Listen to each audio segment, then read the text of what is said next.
What is up? Welcome back to another video episode of the news. It is Monday. It is Monday. It is Monday. Wrong call.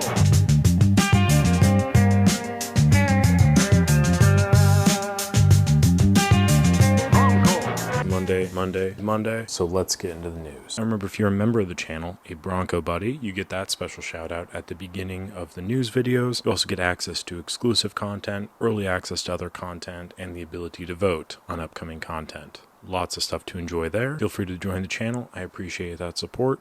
If you can't, totally fine. Just like this video and subscribe. That helps out a bunch. Now let's jump into the news. A lot to talk about today, as there always kind of is, but this one is especially jam-packed full of interesting stuff. First off, we have a video that was sent in by a guy who made a product, and this product is using the lenses from the Kodak FunSaver disposable cameras and creating a magnetic mounting system for your phone so you can take film-like photos through that lens. It's kind of a cool product. He has a video talking about it, talking about the steps he took to produce it. I believe there are instructions for 3D printing your own version of this. Obviously, I think you have to provide the lens system yourself. A great way to reuse disposable cameras, and a neat little product that somebody was inspired to build, so I always appreciate seeing that. We also have another product, which is the Sasquatch Camera. Fantastic name for the camera. It is the Sasquatch 617, which is of course a 6x17 medium format panoramic kind of camera system. Looks like it's available on Kickstarter. Reservation cost for one of these $4.99 for the base kit. So you have to supply your own lens, but it's a large format lens situation. They go into greater detail about all of that. Very big panoramic camera system. That's a pretty good price, just short of $500. And the results look pretty immaculate. Now, because it is a 6x17, that means you only get 4 shots per roll of 120, but you do get these really expansive high detail negatives, much better than the Rito Pano if you ask me. So that is the Sasquatch camera that's out on Kickstarter. As it stands, it is at $31,000 of their $10,000 goal, and there are 25 days left to go. Go show them some support. The links will be down below, as will the links for everything I talk about. They will all be there, so check it out. Kind of disappointing update, I'll be honest. With Rollei Analog, their big news that they dropped was basically just a website update. They have a new website, and it's a cool-ish website. I don't know, maybe I'm viewing it wrong. There's like the home, which is cool. It's like really beautiful pictures and stuff like that. Go to products, and then it brings up this other like little sub menu, and there's film, but you can't I want to just click on film. I want to see all their film. I don't want to see like the Rollei RPX. Okay, well, not now the Rollei RPX 25, I guess. Or I can go through and do the RPX 100. It just feels like it should be, should all be there. Maybe I'm doing this wrong. It's possible. The new website is out, and that's exciting to see. But not as glad as I am to see Ferrania back on their feet. Ladies and gentlemen, we have a positive update. Beginning this year, I was very vocal about my prospective sadness about the idea of Ferrania not being around anymore, because everything I was seeing was kind of leading to that thought. It then came out that they were being bought by new ownership, and that things were going to be sales were going to be righted. Things were going to be going forward in a productive manner. And then we didn't hear anything for a while. I heard some rumors that they were going to be releasing stuff in the fall times. They actually posted something on their website. They got a new website-ish kind of as well on August 29th, so a little bit ago. They posted, "Back on track. We're excited to announce that after careful and thorough reorganization, we are now fully operational. By the end of this year, our classic Ferrania black and white films will return to the market and their authentic quality. That's not all. Soon we will launch exciting new products designed to best meet the needs of an ever-growing and evolving community of analog film enthusiasts. We sincerely thank you for your continued support, trust, and enthusiasm throughout this journey. The future of analog is bright." Love to hear that. Great messaging, very corporate, but still, hopefully we'll be seeing some more from them in the near-ish future, and I will be keeping you updated on that. This is something I'm very, very happy to be incorrect about, because it would make me really bummed out if Ferrania was not on the on the docket anymore. Speaking of other random film companies, Optik Old School, it looks like they are launching their 35mm film soon. It's the Optik Old School 200 color film, which is the Orwo NC200. I reviewed it previously in a video. You can check it out. I think it's really good film, I'll be honest.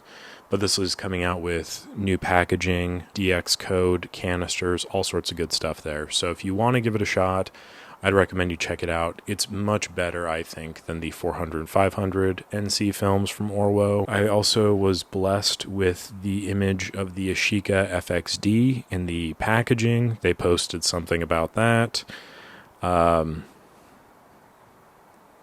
So if you pre-ordered or are getting an FX-D, that's what it's going to look like when it arrives. The box looks cool, I guess, but, you know, it's the least you could do. All right, we have two exciting updates on the tariff talks. One is from our friend Reveni Labs. If you are a customer in the United States, it looks like whatever you order from Reveni Labs will be tariff-free, so the pricing of whatever you buy will not be affected by tariff increases. Okay, the other tariff update is from our friend at the Zebra Daylight Developing Tank, Lost Light Art on Instagram. US customers, we have made a big change in the Zebra store to make your shopping experience even smoother. From now on, all US orders are shipped under delivered duty paid terms. That means we take care of all import duties, customs clearance, and paperwork for you. No more surprise bills or hidden charges. Everything is handled on our side. Your package will ship with reliable express couriers and arrive straight to your door fast and hassle-free. And the best part, our new prices already include these import fees, so we see at checkout is exactly what you pay. So those are two huge updates from people that I really like talking about their products. Both of those, if you buy from the website, whatever you pay is all you have to pay. Everything else is taken care of tariff-wise, so that's good. You're not going to be seeing random price increases, and if you are, I'm sure that they will communicate that before you have to deal with all that. So that's good to know, because other companies, Fuji, will be asking you to pay more after you already pre-ordered things, which I think is not awesome morally. Legally, it's probably fine, but I feel like morally it's a bit compromising. Speaking of Fuji, lovely segue there. We've got many more of those, so stay tuned. Apparently, according to this article that Petapixel put out, Canon sold more DSLRs last year than Fuji sold total cameras, which is surprising in that I don't think Canon's released a DSLR since like 2018 or maybe 2020. The Rebel T8i, I think it is, and the Rebel T7 or something like that. These are cameras that are predominantly marketed towards beginners. They're a lot more affordable in a lot of ways. They sold 790,000 DSLR cameras in 2024, whereas in 2023 they did sell 920,000. So there's a 14% decrease according to Petapixel's numbers here.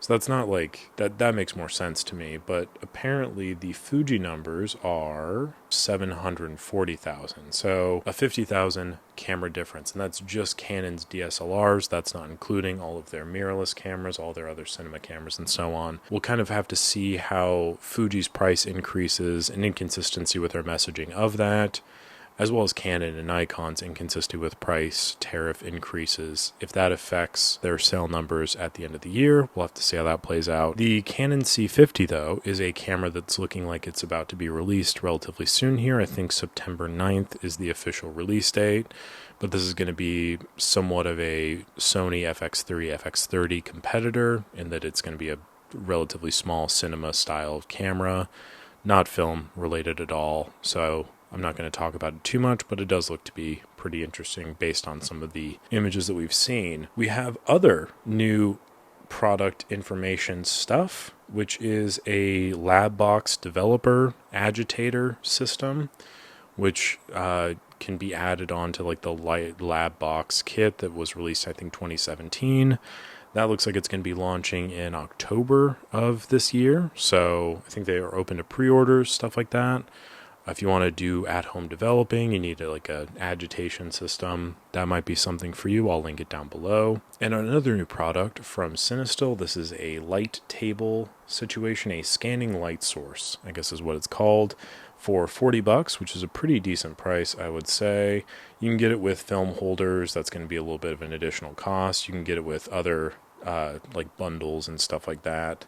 So depending on what it is you're looking for, the price is obviously going to increase a little bit, but I think this is part of their general product lineup with the CS negative program, this, and probably other little attachments they'll be releasing throughout the year to kind of pivot into more of the film processing part. And it looks like they could be looking to contend with some of Negative Supply's market share in that industry. And that brings us neatly to another article that I read recently that was posted on August 29th. So a little bit late to the party, but I do feel like it's still important to talk about. And it comes at us from Phoblographer, I think is the website name, talking about the Negative Supply LM1 light meter project that was on Kickstarter. Now, if you're familiar with the lore here, I won't go into it too deeply, but just a quick little Reader's Digest. Negative Supply, company out of California, launched a Kickstarter trying to get funding for this light meter product. And it was kind of pitched as this very easy to use, compact, sleek, minimalist design light meter. If this sounds familiar to you, the Reveni Labs Lumo is kind of doing what this was supposed to, except I would argue better because it actually exists. And the Kickstarter was incredibly popular. It looks like there were 452 backers, and they managed to raise around $222,000, which is a lot. However, the problem lies in the fact that I alluded to previously, which is this product does not exist outside of the pictures here and some few updates here and there. The community, as you can imagine, there are 553 comments, which is just about over as many backers as there are. So got a few reoccurring commenters. Yeah, they're not happy because there were a lot of people that were not pumped about the fact that they've not heard anything for quite a bit of time. The pinned update is from August 10th, 2021. And the last update is from March of 2025, wherein they kind of go into the fact that they had some issues with suppliers, other vendors and stuff, so they're going to have to do everything in-house, which sucks. Like, I can imagine developing a product like this would be challenging, but it sounds as though they're having to redo the design of a lot of it, make it look completely different than what they initially pitched, which I feel like is a little bit shady. But that was in March. It is now September. And there have been no further updates as of yet.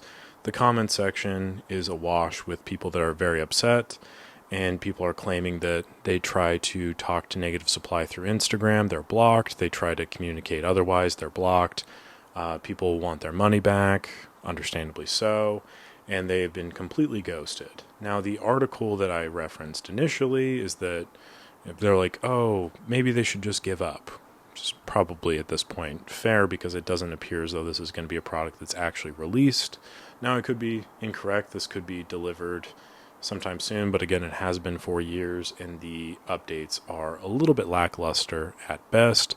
This is just kind of a good case to show that not all Kickstarter products are worth investing in because sometimes they lead to absolutely nothing and you never get your money back. So I would definitely feel for a lot of these comments, and one that really sticks out to me, a little bit of a comment of the week.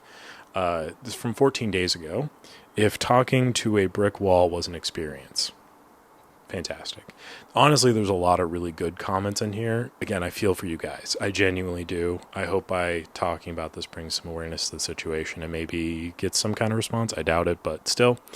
It's a situation I've kind of had my eye on for a bit, but since this article's been posted, it feels like a good time to bring it to everyone's attention and just kind of remind you that not everybody's a good faith actor in this space, especially, in the Kickstarter realm. Especially like even Ferrania when they first started out. That's a whole other can of worms as well. But that's a thing that's happening, which is a bit of a bummer. And there's an article about it you should check out. Also, Negative Supply.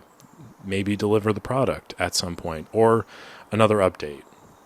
Either one would be kind of cool. Moving on to the final thing, which is Reflx Labs. They have posted a thing recently regarding their affiliate program. That is a thing that they're launching. 5% commission on Reflx Labs. So if you sign up to be an affiliate with them and you promote their products and stuff like that, you can have a chance to earn some money back. If you're in the space of influencing and you want a little bit extra cha-chang and you like Reflx Labs, that could be a good option for you.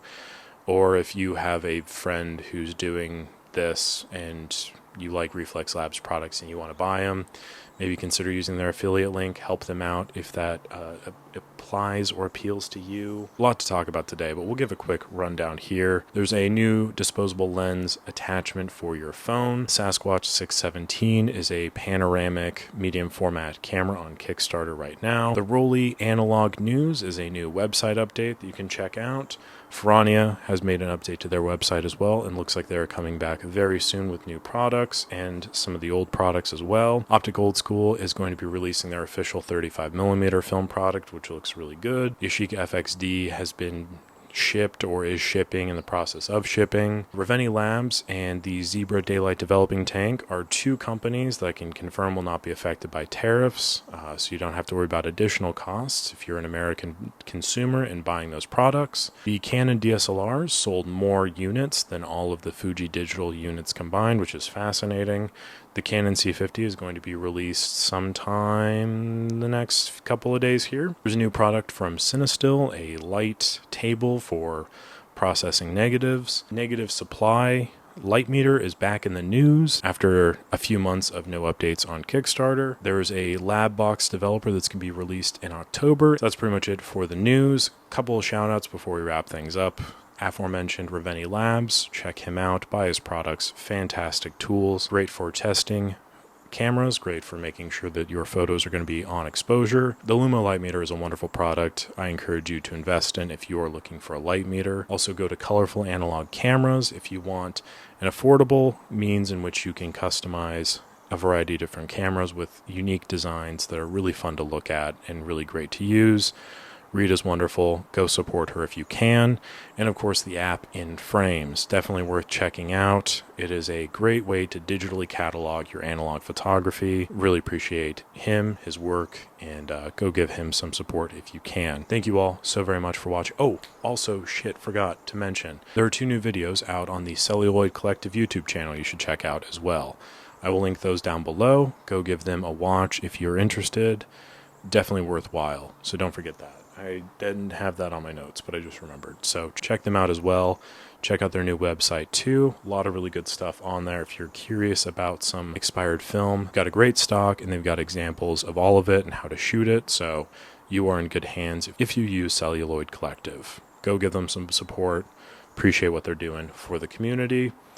And that about wraps it up for the news today. Thank you so much for watching. Appreciate it as always. This was a bit of a long one, so I appreciate your patience. Check out all the links to everything I discussed down below. Let me know what you think. Thank you again, and I'll catch you on the next one.